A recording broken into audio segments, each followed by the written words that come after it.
A familiar face, Greg Hammond joins us on Campus Connection. Greg is known, first of all, as a UTM alum. He's also known as a former WBBJ sports personality, and now he's a well-known teacher at Southside High School in Jackson. Good to talk with you. Good to see you. But the honor is all mine. What's it been like transitioning from a well-known news personality as you were to the high school classroom? Well, people stopping me in Walmart to say, "Hey, you're that guy." So that didn't happen anymore. But it's been a little bit of a challenge, but it's been mostly fun because Southside is my home. You know, I'm from South Jackson, so I'm familiar with the school. 12 years ago when I first started, you know, a lot of the folks that taught me, you know, were still around. Take us back to your UT Martin days. Greg, what brought you to Martin, and why did you go the broadcasting route? I think WLJT brought me to Martin. I think about graduating from Southside High School. I didn't really know what I wanted to do. You know, I knew my strengths and I knew my weaknesses. So I just knew I needed to go to college, to be honest. You know, I just knew I needed to go to college. So I started at Jackson State, and at Jackson State, there was an intro broadcasting class. The second day of class, they said they had an opening at WBBJ. So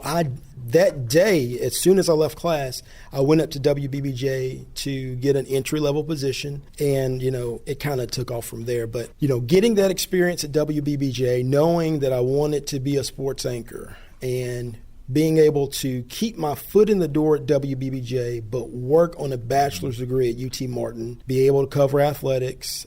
I just knew that was the right fit for me, considering the foundation I had already started at WBBJ. Greg, I'm sure a lot of our fans will agree, you're a very talented sports announcer. Where was the tipping point where you decided, well, I might want to go another direction with this? Maybe the sports broadcasting is a long-term commitment that I'm not quite ready for. What drove that decision? You know, everybody knows or thinks about the newspaper industry, how the newspaper industry changed, and everyone saw that. You know, we stopped reading the printed page. The same thing happened in the television industry. It wasn't as obvious. So thinking about interning, I interned at WMC in Memphis. Well, they had 3 on-air talents. And when I interned there, they had 3. Well, you know, a few months later, they only had 2. So this was back in 2002. The industry started to change. Newspaper staffs got smaller. TV staffs got smaller. However, I was able to get a job in a top 60 market at WTVQ in Lexington, Kentucky. Great college town. I got to cover big-time Division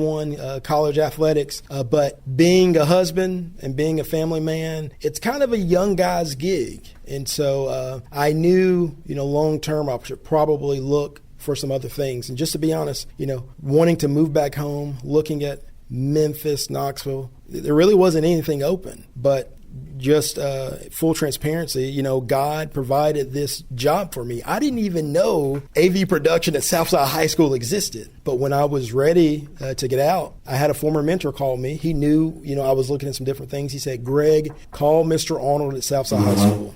Okay. You know, my mind was I was going to go back to school to work on a degree in education because I already had my bachelor's degree.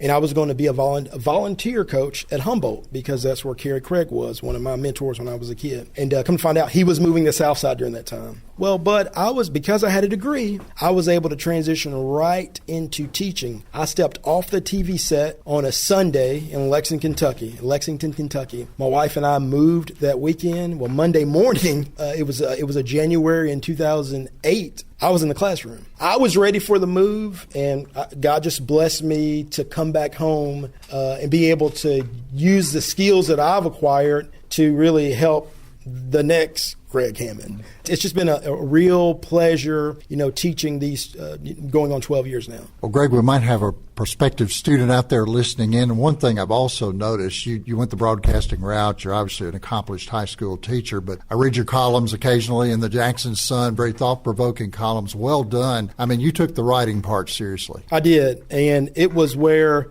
maybe a curse became a blessing. Mr. Randy Boyd talked about, you know, making sure your grades were well and all those things, your ACT.